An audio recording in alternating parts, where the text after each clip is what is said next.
Uma das coisas que mais move todo leitor em qualquer obra ficcional é a expectativa, o hype. E quando se fala em Shumatsu, esse é talvez um dos principais fatores de engajamento para qualquer leitor, incluindo, é claro, eu. Por isso, hoje eu estou aqui para listar quais são os personagens que mais tenho expectativa para lutarem tanto no Apocalipse dos Deuses quanto, é claro, no Ragnarok. Antes de irmos para a lista, deixa eu te lembrar dos avisinhos paroquiais, tudo certo? Estamos nos dias finais do especial de 3.000 inscritos, a semana especial com vídeo todos os dias. Ontem tivemos a feroz batalha de Kim vs Susanoo e amanhã teremos outro vídeo bombástico, então se quiser saber qual vai ser, fica até o final do vídeo. Quem já sabe que o vídeo vai ser são os membros do canal. Essa e outras regalias que só os membros têm só podem ser alcançadas se você assinar o clube de membros, então considere se tornar um se você gosta do canal. Esse é o melhor meio de apoiar o trabalho que eu faço aqui no YouTube, beleza? Além disso, não se esquece do clássico like e o hypar no vídeo. Então, tudo certo, sem demoras e vamos lá pro vídeo. Aqui os critérios vão ser puramente o meu gosto pessoal mesmo. Eu vou explicar pouco a pouco de acordo com o vídeo a maioria dos critérios que eu tiver, então vamos começar logo com o Indra. Olha, eu já não sou um grande fã do Shiva, então imagina dos amigos do Shiva. Eu realmente não tenho grandes expectativas pro Indra. Eu gosto do design dele, mas sinto que a presença dele aí no torneio do Apocalipse é realmente só pra dizer que tem alguém do mangá original. E teria alguns bem mais interessantes pra mim, mas enfim, né, paciência. Pra mim o Indra é o que eu menos tenho hype de todos. Seguindo em frente, agora sim, vamos começar porque o Indra sinceramente nem hype me dá. Vamos continuar com um personagem que ainda não apareceu. Sim, eu vou considerar também aqueles que não deram as caras, tanto no Ragnarok quanto, claro, especialmente no Apocalipse dos Deuses. E o primeiro aqui é o Shinigami, ou Morte, né? Não se sabe exatamente se esse personagem vai ser literalmente o Shinigami, o deus da morte japonês, ou se ele vai ser a figura morte. Mas qualquer uma das duas sinceramente não me empolga muito. No geral, como vocês vão ver daqui a pouco, eu tenho mais expectativa por coisas que eu já sei. Pois é, normalmente é o contrário, né? As pessoas têm mais expectativa daquilo que elas não viram, pois o mistério gera curiosidade. Então quanto mais mistério, mais curiosidade e portanto mais hype. Mas pra mim não. Algo que não tem design, não tem personalidade, não tem impacto na história, que não seja, né, um nome escrito em uma página, me empolga muito menos, porque o jeito que eu aproveito e consumo a obra é com o que o mangá me dá. Esse é um dos grandes motivos de porque os meus vídeos de teoria sempre se baseiam no que o mangá apresentou. Eu não gosto de ficar teorizando os poderes e habilidades de personagens X ou Y se o mangá não me deu base nenhuma pra isso. Então é exatamente como eu falei, quanto menos eu sei do personagem, menos expectativa eu tenho. Quanto mais eu sei dele, mais eu posso ficar pensando sobre e mais isso me empolga. Por isso o Shinigami, que é só um nome no papel, vai ficar bem abaixo. Quebrando um pouco o padrão, vem o Ema Daioh logo em seguida. Sim, ele teve sua aparência revelada no último capítulo do spin-off, mas foi uma apresentação tão sem graça e tão fraquinha que não me empolgou em nada. O design é até legal, mas nada que me deixa empolgado, e especialmente a figura pra mim carece em comparação com as próximas. Não é ruim, eu só acho meio meh se comparado com os outros. Seguindo após o Rei Ema, temos uma sequência justamente desse aspecto que falei de não conhecer, então o Leviatã obviamente ficaria aqui embaixo. Sem dúvidas o Leviatã é um dos mais hypados do torneio, pelo menos do que eu vejo, né? Mas é o que eu já falei, quanto menos eu sei, menos eu tenho expectativa, e no caso do Leviatã eu até gosto da figura mitológica, tenho uma curiosidade pra ver como ela vai ser, mas nada que me tire o sono. Assim como o Hydra, que tá na mesma categoria do Leviatã. Eu gosto um pouquinho da figura e me deixa com curiosidade pra ver como eles vão trabalhar, mas no geral mesmo, ambas são criaturas, monstros mitológicos que eu quero ver como o mangá vai trabalhar. Provavelmente eles vão ser humanizados, né? E falando em humanizar, logo em seguida vem Belial, do qual eu tenho curiosidade pra ver como vão tratar esse demônio que em Shumatsu provavelmente vai ser um deus. Espero que ele tenha alguma relação com o Beelzebub, mas é o que a gente vai ver. Em seguida ele, temos Surtur, que assim como os últimos três, minha maior curiosidade é como ele vai ser visualmente retratado, e se ele vai ter alguma conexão com outros personagens nórdicos, como Odin e o Loki, por exemplo. A sua presença como deus exterior, né, um Alter God, pode agregar bastante na lore ali dos nórdicos. E pra ser honesto, esses últimos quatro, né, Leviatã, Hydra, Belial e Surtur, estão bem próximos. Eu gosto bastante da figura dos quatro, mas nada além disso ter sido revelado me empolga bem menos em relação aos outros, como por exemplo o Ahura Mazda. Sim, esse aqui muita gente deve discordar, porque eu não vejo muito apelo da fandom pelo Ahura Mazda, mas eu tenho bastante curiosidade para ver como vai ser as suas habilidades e feitos, mas principalmente muita curiosidade para ver como o spin-off vai trabalhar o zoroastrismo, já que o Ahura Mazda estreou esse novo panteão. Então eu quero ver a relação dele com o possível panteão que ele vai ter, como esse possível panteão vai ser disposto em relação aos outros, enfim, como o zoroastrismo em si vai ser retratado na mitologia de Shumatsu. Seguindo logo após, temos uma exceção para a regra que citei de eu saber pouco e isso não me empolgar, que é o Muramasa. Cara, Muramasa é uma figura tão aleatória, nem um deus ele é um ferreiro lendário. Então eu quero muito ver como o mangá vai tratar essa suposta divindade dele. Ou quem sabe, né, Muramasa em si, o personagem é a espada, quem sabe, né. Já tivemos um brilhareco de ferreiros em Shumatsu e tenho bastante curiosidade para ver como esse daqui vai ser trabalhado no mangá de alguma forma.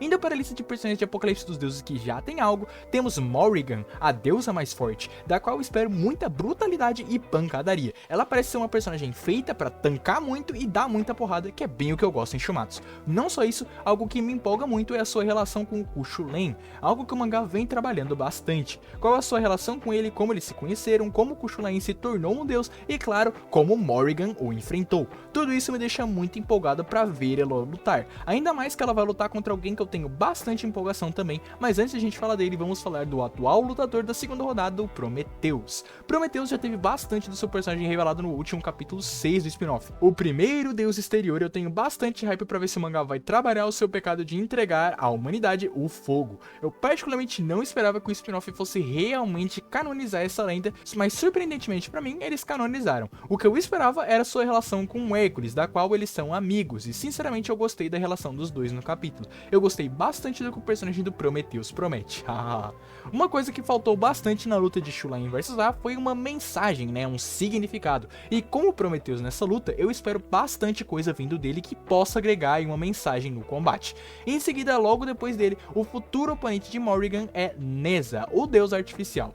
Neza, o nosso Kaiba robô, já foi apresentado algumas vezes no mangá e eu gosto bastante do seu design. Vejo ele como um personagem que tem muito a agregar na lore, e especialmente por essa questão de ele ser um deus artificial, né? O que cacetes é isso? Só saberemos quando ele lutar e eu espero muito da luta dele com a Morrigan. Em seguida, o outro lutador que está na arena atualmente, Sun Wukong. O personagem de Sun Wukong era muito esperado em Shumatsu e por isso muita gente se decepcionou com ele. Sinceramente, eu não acho o design dele, algo que é muito criticado na fandom, né, ruim, mas também não é algo que me agrada muito como o próximo da lista. O que mais me interessa no Sun Wukong é a sua potencial relação com o Buda e principalmente o potencial desenvolvimento que ele pode trazer, já que aparentemente o Sun Wukong teve o seu período de deus rebelde há muito tempo em Shumatsu e passou por essa mudança que inclusive ocorre também nas lendas, com o Rei Macaco se tornando mais humilde e sábio. Algumas dicas disso já foram dadas, como o fato de o Sun Wukong, dentre todos os Alter Gods, ser o único deus que se ligou que tinham só 12 nomes na lista,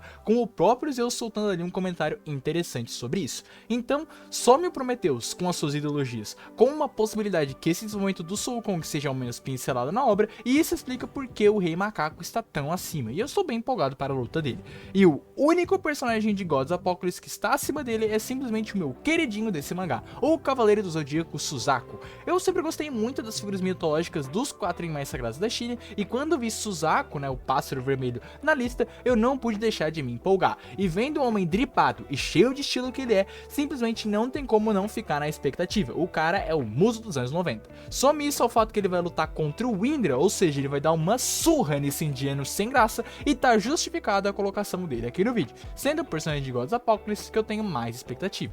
Agora, não é à toa que os lutadores de Apocalipse ficaram tão baixos em relação aos do Ragnarok, isso é pelo simples escopo de cada obra. Eu não sou um grande fã de Apocalipse dos Deuses, enquanto de Shumatsu, né, bom, a existência do canal meio que comprova que eu sou fã, né, e Shumatsu realmente tem muito mais tempo e mais qualidade para poder explorar os personagens a seu bel prazer. Isso sem contar que estamos na expectativa sobre todos os personagens que ainda não lutaram no Ragnarok há muito tempo, então agora tá na hora de separar os meninos dos homens. Vamos para o que eu mais gosto do Ragnarok, começando com Simo Häyhä. Pois é, muitos aí devem ter ficado bravos agora porque o Simo é um dos grandes queridinhos da fandom. Já vi gente colocando ele no top de favoritos sem que ele nunca nem tenha aparecido, que é meio bizarro.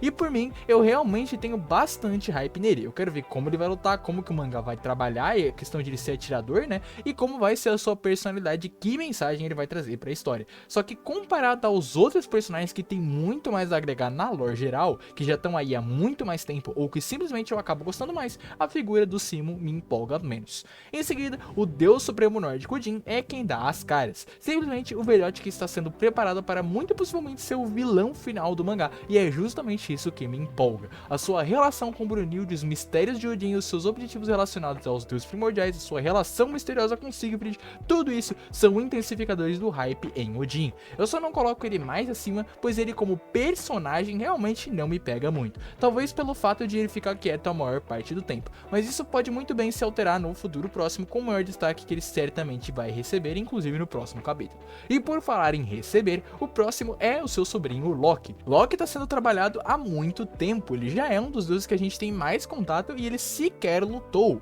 o que implica realmente que ele está sendo muito trabalhado. Ele apareceu lá no distante Round 2, bem no comecinho do mangá, e teve momentos de impacto como a sua rixa com o Buda, a revelação das suas foices e a sua interação com a Brunilde e os seus sentimentos revelados por ela, que claro, apenas dão mais brasa pra queimar na fogueira da expectativa. Eu tô muito curioso pra ver como o Loki vai ser retratado na luta, tanto no aspecto físico, né, quais vão ser os seus feitos, habilidades e poderes, quanto o seu passado, possivelmente envolvendo a Brunilde e também a sua conclusão neste mangá. Seguindo, eu colocaria aquele que provavelmente seria o top 1 de muita gente, Nostradamus. O profeta do século, sem dúvidas, é um dos personagens mais hypados e ele é o melhor exemplo daquilo que falei de quanto mais sabemos antes do personagem lutar, mais hype, porque eu duvido que alguém tinha mais hype para Nostradamus antes dele ser revelado. Antes do capítulo 55 a gente só tinha a curiosidade de como o mangá retrataria um profeta, mas após o capítulo 55, que é a aparição dele, né, descobrimos que ele destruiu a Bifrost, que ele foi preso no Helheim, ele é o Joker da humanidade e ele tem relações com simplesmente o núcleo de todo o mangá, que é o Siegfried, tomando um papel chave nos momentos atuais de Shumatsu ao levar a Gol para ver o namorado da Brunilde. Qual é o seu passado? Que poderes esconde Nostradamus? Tudo isso há de ser respondido num futuro não tão próximo. Enquanto esse futuro não chega, vamos para o meu top 3 de personagens que eu tenho mais expectativa, com Rasputin. Rasputin talvez seja a única e maior exceção dessa regra que eu apliquei, porque apesar de ter apenas uma silhueta revelada, a figura do Rasputin é muito interessante e curiosa. E justamente o fato dele ser o último e único personagem que ainda não foi revelado no mangá me indica que os autores estão preparando ele com muito carinho. Eu já vi gente dizendo que ele vai ter um papel chave na história do mangá, mas seguraria as minhas pontas se fosse eu, pelo menos quanto a isso, né? Eu acho difícil que algo assim ocorra, mas sendo ele um Enrenhar, eu quero muito ver como ele vai lutar, o que ele tem pra agregar e, claro, como vai ser o Rasputin, como que vai ser o design desse cara. Eu já tenho inclusive um vídeo teorizando como vai ser o personagem do Rasputin, eu vou deixar aí nos cards. Seguindo para o top 2, aquele que provavelmente vai lutar na rodada 11 do Ragnarok, Anubis.